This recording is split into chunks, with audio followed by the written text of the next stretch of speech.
अस्सलाम वालेकुम स्टूडेंट्स, ये हमारा रिकॉर्डेड लेसन नंबर 3 है। और आज जो हमने face to face lesson deliver किया क्लास में, और उसी को मैं रिकॉर्ड करके भेज रहा हूँ। और जो बच्चे एब्सेंट हैं वो उसको प्लीज़ ज़रूर देख लें। लेकिन ये हमारे पास क्वेश्चन है, the young modulus E can be determined from the measurement made when a wire is stretched. Which quantities would be measured in order to determine E? ये वो वर्कशीट है जो मैंने आपको फ़ोटो कॉपी करा के दी थी, आपने उसको और उसी को सामने रख के इसको सॉल्व करना है। यंग मॉडुलस का फॉर्मूला हमारे पास क्या है, इसको मैं ज़रा राइट डाउन करता हूँ यहाँ पे। यंग मॉडुलस हमारे पास E is equal to FL/AE।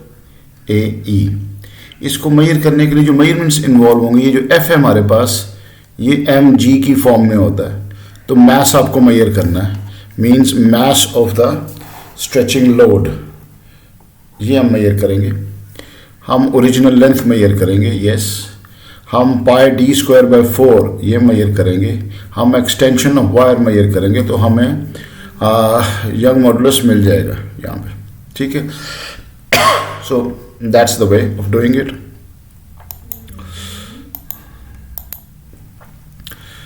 26 question जो आज का हमारा सेकंड था, जिसको हमने अटेम्प्ट किया। The behaviour of the wire under tensile stress may be described in terms of Young modulus E of the material.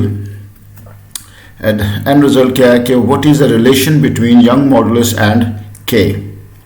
तो वी हैव अ फॉर्मूला, जैसे ये मैंने ऊपर ही लिखा हुआ है, E is equal to FA/L। तो F/E हमारे पास K होता है बाय हुक्स लॉ। तो ये फॉर्मूला ट्रांसलेट हो जाता है E is equal to KL/A। तो this is the relation between Young modulus and K, and this is over right option, option number C. Graph shows the relation between stress and strain for 3 wires of the same linear dimension but made from different materials.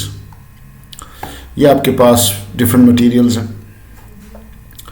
Which statements are correct? The extension of P is approximately twice that of Q for the same stress. ये graph ही stress और strain का है, तो extension को इतना confidently कहना कि जी P जो है वो ट्वाइस है then Q, extension of P is approximately twice for the same stress. यहाँ पे कर देते हैं, ऐसा करता हूँ, यहाँ पे एक सेम स्ट्रेस ला लेते हैं यहाँ से यहाँ तक। तो जो Q की एक्सटेंशन है वो ज़्यादा है एज कंपेयर टू P, तो फिर ये स्टेटमेंट करेक्ट नहीं है। The ratio of Young modulus of P to Q is approximately 2। ये देखते हैं, ये मेरे ख्याल में ठीक होना है, ये कि यंग मॉडुलस होता है स्ट्रेस ओवर स्ट्रेन। आप इसको यूं कर लें,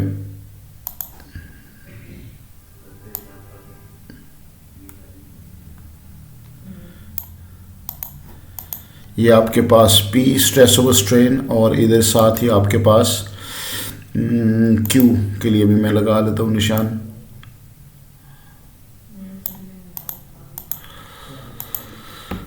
स्ट्रेस ओवर स्ट्रेन ग्रेडियंट इनका यंग मॉडुलस है, कहते हैं P and Q is approximately 2। देखिए ये अप्रॉक्सीमेटली 2 बन रहा है, अगर मैं इसको 1 करूं तो ये वो कोई 1.8 के आसपास आ रहा है, ठीक है। तो ये आपके पास ऑलमोस्ट इसके अप्रॉक्सीमेटली बन ही जाता है। तो दिस इज, ये हमारी एक आ जाती है कि ये सेकंड ऑप्शन जो है वो ऑलमोस्ट ठीक है। विच स्टेटमेंट्स आर करेक्ट, क्योंकि मल्टीपल स्टेटमेंट्स जो है वो करेक्ट होनी है। For strain less than 0.1 R obeys Hooke's law. ये 0.1 है यहाँ से यहाँ तक, तो जो R है ये हुक्स लॉ ओबे करता है। The line is a straight line, F is directly proportional to extension. तो ये स्ट्रेट लाइन है, इसका ग्रेडियंट कांस्टेंट है, यंग मॉडुलस कांस्टेंट होगा, और यंग मॉडुलस और K आपस में ऐसे रिलेटेड है। अगर ये दोनों डायरेक्टली रिलेटेड है, ये जैसे होगा उसी हिसाब से K आपका रिस्पॉन्ड करेगा। तो ये 2 और 3 ऑप्शंस जो हैं ये आपके करेक्ट हैं, इसकी राइट चॉइस है, ठीक है जी। उसके बाद कहता है यहाँ से बेसिकली हमारी आज डिस्कशन स्टार्ट हुई थी, जिसमें मैंने कहा था कि ये 28, 29, 30 एंड 31 ये हमारे पास 4 क्वेश्चंस हैं। ये अगर हम कर लेते हैं तो बाकी फिर इसी किस्म की बाकी वो रेप्लिका ही आएंगे, स्टीरियोटाइप के क्वेश्चन आएंगे, बार बार कॉन्सेप्ट रिपीट हो रहे होंगे। 28 में कहता है a lift is supported by 2 steel wire, 2 steel wire से वो सपोर्ट कर रही है। आप समझ लें कि जी ये हमारे पास लिफ्ट है और इसके ऊपर ये कोई से 2 वायर्स लगा देते हैं जिससे ये सपोर्ट कर रही है। हम इसको लगा देते हैं कि जी ये 2 केबल्स हैं और ये हमारे पास पैरेलल कॉम्बिनेशन बन जाती है। लास्ट लेसन में जो फर्स्ट वीडियो मैंने भेजी है उसके बीच में मैंने आपको ये केस बना के बताया था कि ये पैरेलल कॉम्बिनेशन के अंदर है और ये एक से ज़्यादा तरीक़ों से सॉल्व हो सकती है। कहते हैं इसके अंदर जब पर्सन वेट रखता है तो वो 80 kg का वेट है, 80 kg, 800 न्यूटन ही कर लेते हैं हम इसको। स्टेप इन टू लिफ्ट, अब केबल्स की लेंथ भी गिवन है, इनका डायमीटर सेंटीमीटर में इसको कन्वर्ट करना होगा, ठीक है। 0.5 है ये, ऑलराइट। कहता है what is the best estimate for the value of Young modulus of steel. इसका देखें मेथड 1 जो हमारे पास है, आप ऐसा करें इसको E is equal to FL over AE और वेट मैं चूँकि सिंगल केबल कंसीडर कर रहा हूँ तो मैं हाफ वेट इधर कर देता हूँ, हाफ वेट इधर कर लेता हूँ, ठीक है। तो ये आपके पास 440 kg इंटू 10, 400, L आपके पास 10, ये आपके पास होता है pi D square by 4, pi D square by 4 into extension है हमारे पास, ये हमारे पास 4000 और ये वाला 4 ऊपर चला जाएगा, 3.14, आगे D जो है 0.5 है ना, तो इसके आप 0.005 मीटर का स्क्वायर और आगे एक्सटेंशन है हमारे पास 0.001 विच इज़ मिलीमीटर में है कहीं पे, यहाँ पे। ये आप सारा सेटल करेंगे, आपके पास ये आंसर आ जाएगा, ठीक है।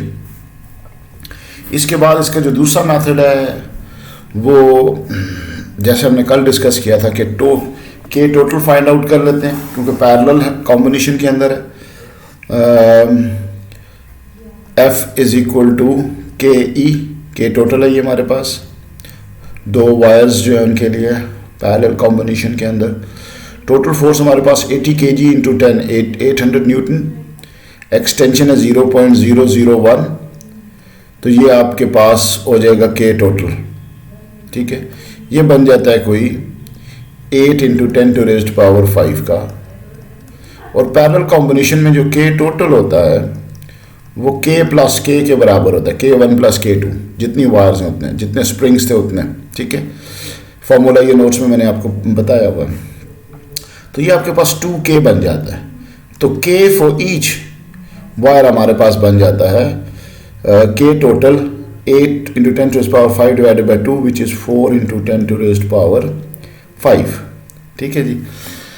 अब आप इसको इस्तेमाल करके वो जो फॉर्मूला है E is equal to KL over A, ठीक है। अब यहाँ पर एरिया ऑफ क्रॉस सेक्शन आपको पता है क्या है, डायमीटर के लिहाज से लेंथ पता है, K पता है, आपके पास फिर भी ये आंसर आ जाएगा। इसका एक तीसरा मेथड भी है कि अगर आप टोटल एरिया ले लो, टोटल एरिया मीन्स दोनों वायर का, तो पाई डी स्क्वायर बाय 4 इंटू 2 कर दें, आप दोनों केबल्स का इकट्ठा ले लें और फिर आप E is equal to F over L over AE करके देखें तो भी आंसर आ जाता है, ठीक है। अब ये जो है ये तो सिंपल कैलकुलेशंस थी, बड़ी जल्दी रीच कर जाते हैं। ये ज़रा लंबा प्रोसीजर है।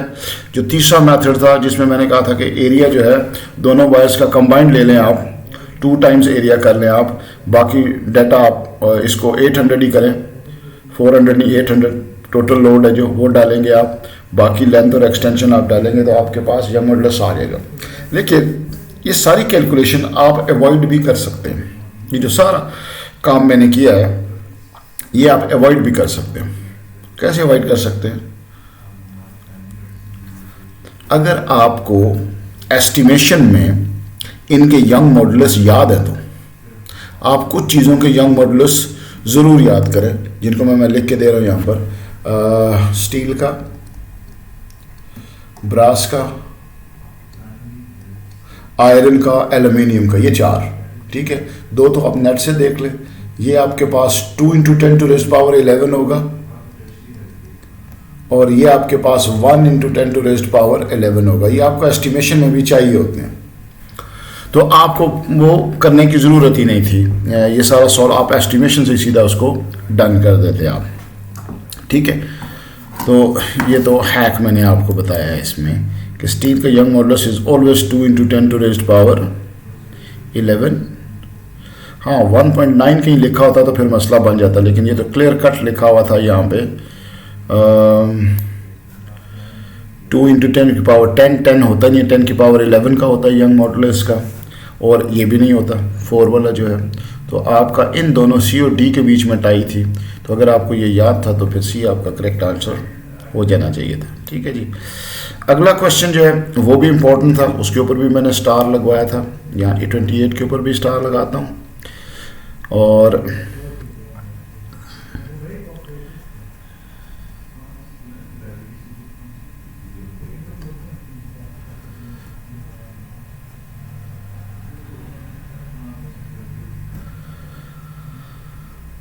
ऑलराइट जी, तब मुझे कुछ स्पेस मिले इसको सॉल्व करने की। अच्छा जी, ये क्वेश्चन ज़रा रीड करते हैं। क्वेश्चन है कि अ स्टील स्प्रिंग है on an electric guitar has the following property. इसका डायमीटर जो है वो गिवन है, मीटर में है, कोई यूनिट कन्वर्जन नहीं है। Okay, it's good for us. Young modulus देखें ना, स्टील का यंग मॉडुलस आ गया ना, 2 × 10⁻11, और टेंशन है आपके पास 20 newton. String snaps and contract elastically, ये छूट जाती है और दोबारा सुकड़ जाती है। What is the percentage does a length L of a piece of string contract. Length L और कॉन्ट्रैक्शन यानी कि ये स्ट्रेन की बात कर रहा है, E/L उस रेशो की परसेंटेज की बात कर रहा है। तो आज जिसने इस लाइन को अंडरस्टैंड कर लिया उससे क्वेश्चन ये सॉल्व हो जाएगा। जिसको इसके मीनिंग ही नहीं पता है उसको नहीं पता चलेगा कि व्हाट्स गोइंग ऑन। तो ये बेसिकली उसने स्ट्रेन की बात की है। आप स्टेटमेंट को दोबारा पढ़िएगा। हमारे पास यंग मॉडुलस है भाई, E = स्ट्रेस ओवर स्ट्रेन। तो स्ट्रेन हमारे पास है स्ट्रेस ओवर यंग मॉडुलस। अब स्ट्रेस होती है फोर्स ओवर एरिया। फोर्स भी आपको पता है, आपका हमारे पास पता है आपको, ये फोर्स पड़ी हुई है। एरिया भी आपको पता है, डायमीटर गिवन है तो एरिया भी निकल सकता है आपको, ठीक है। यंग मॉडुलस भी पड़ा हुआ है, ठीक। तो आपके पास फिर स्ट्रेस आ जाएगी। तो स्ट्रेस में लिखता हूं वो होती है E/L। वो आपके पास कहीं यानी उसको आप जब जो भी आंसर निकलेगा आपको मेरे ख्याल 0.051 की फॉर्म में आंसर निकलता है। अगर आप इसकी परसेंटेज निकालेंगे तो वो आपके पास 5.1% बनेगी, अगर आप इसकी परसेंटेज निकालते हैं तो, ठीक है जी। क्वेश्चन नंबर 3 पे चले जाते हैं, 30 पे चले जाते हैं। ये स्टीरियोटाइप क्वेश्चन है, मींस ऐसा कई बार आ चुका हुआ है, हम इसकी प्रैक्टिस भी करते हैं। सब्स्टिट्यूशन मेथड से ये सॉल्व होगा। A wire is stretched by 8 millimetre when a load of 60 newton is applied. What will be the extension of the wire of the same material having 4 times the cross-sectional area and twice the original length? मैं जरा थोड़ा सा freedom लेने के लिए ना एक page और ओपन कर लेता हूँ ताकि थोड़ा सा हमें हो जाए कि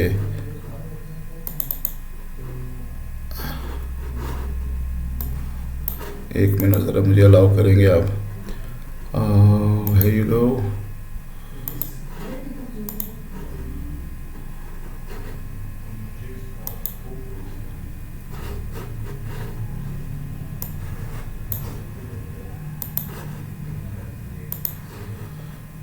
right.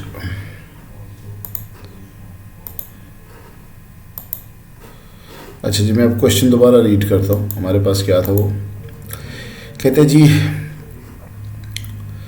A wire is stretched by 8 millimetre, यानी कि उसकी एक्सटेंशन जो है वो 8 है, और लोड है 60 न्यूटन इज अप्लाइड। एफ आपके पास 60 न्यूटन है, सेम मटेरियल है, this mean young modulus same है।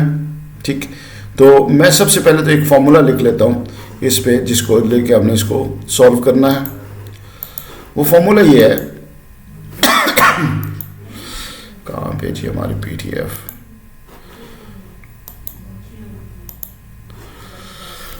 वो फॉर्मूला है हमारे पास E is equal to F L over A E. अब दूसरी वायर जो है इसमें हमारे पास 60 न्यूटन लोड है, लेंथ है हमारे पास, एक्सटेंशन हमारे पास 8 मिलीमीटर है, और area of cross section A ही है।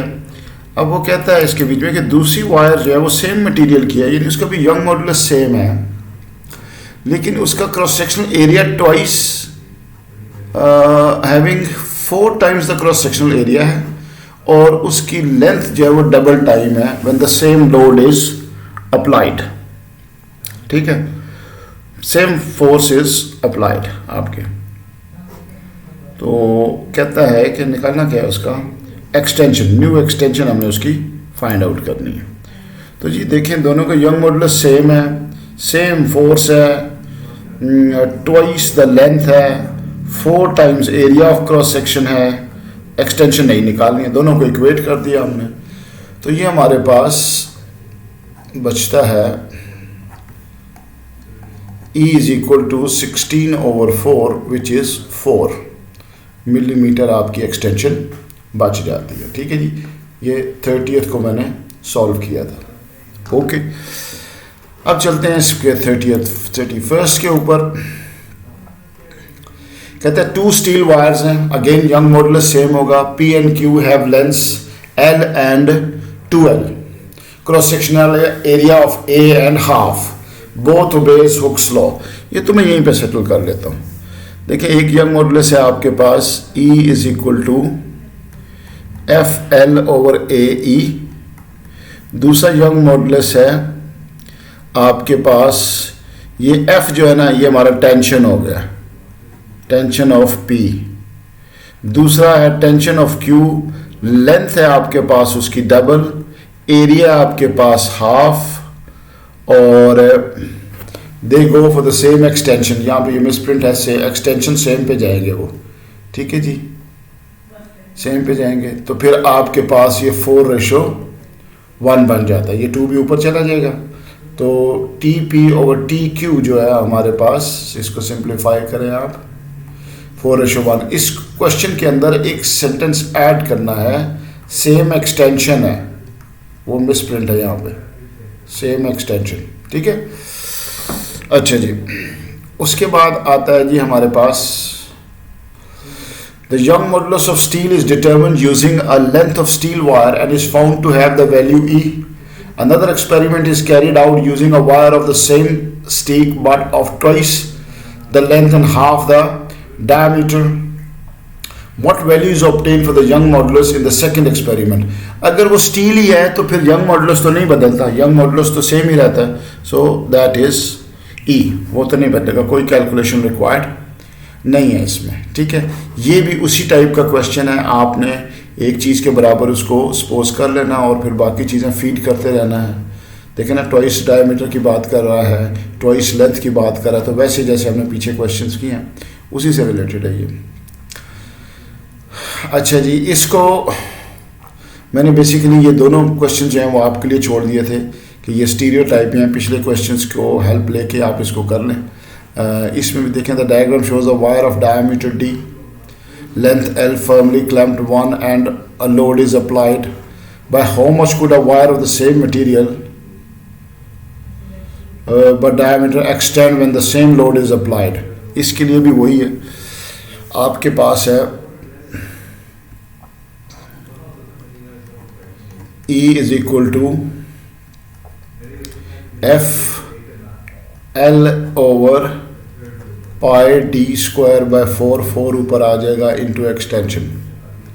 दूसरी वायर जो है वो सेम लोड है इनटू कितनी लेंथ है वो इस 3 टाइम्स लेंथ है, और जो डायमीटर है इनटू 4 वो फॉर्मूला वाला इनटू पाई डायमीटर है 3D। 3D का मतलब है 3D स्क्वायर, और आपके पास एक्सटेंशन न्यू एक्सटेंशन क्या होगी, पहली एक्सटेंशन x थी, तो इसको सॉल्व कर ले तो इन टर्म्स ऑफ x आपके पास आंसर आ जाएगा। ठीक है, अच्छा जी, इस क्वेश्चन को, ये लास्ट क्वेश्चन जो था ये हमने डन किया था। हाँ, ये लास्ट क्वेश्चन ही हमने डन किया था। कहते the graph shows the effect of applying a force of up to 5 newton to a spring. What is the total increase length produced by 7 newton force. आप F is equal to K x पे जाएंगे, क्योंकि ये load and extension का graph है, load and length का graph है। First find out the K. The force is 5, the extension is 3, क्योंकि 11 से ये 14 पे गया है तो एक्सटेंशन इसकी 3 है, 14 माइनस 11। ठीक है, क्योंकि एक्सटेंशन का ग्राफ नहीं है, ये लेंथ का ग्राफ है। 0 फोर्स के ऊपर इसकी 11th ओरिजिनल लेंथ थी। ऑलराइट, तो के आपके पास ये आ जाता है। आप कहते हैं 7 न्यूटन, अगर फोर्स 7 न्यूटन हो जाए और के आपके पास 5/3 हो, तो x आपके पास होता है 21/5 विच इज 4.2। तो ये आपकी increase in length in centimetre आ जाती है। That was the question. ठीक है, यहाँ तक कि हमने आज क्लास के अंदर किया था। तो कल इंशाल्लाह इसके जो बाकी क्वेश्चंस हैं वो होंगे, और वो आसान है, ग्राफ से रिलेटेड है। इसमें आपकी जो वर्कशीट है, जो चीज़ इसमें पोस्ट नहीं हुई है या आपको प्रिंट आउट नहीं मिला है, वो इसके शुरू के कुछ क्वेश्चन हैं जो सारे स्प्रिंग बेस्ड है। मैं एक लेसन छोटा सा इसके ऊपर भी डिज़ाइन करूँगा जिसमें हम सारे स्प्रिंग रिलेटेड क्वेश्चंस करेंगे आपके साथ। ठीक है, चलें बच्चे, मुझे इजाज़त है। इंशाल्लाह नेक्स्ट फिर मिलेंगे हम आपके साथ। तो थैंक यू।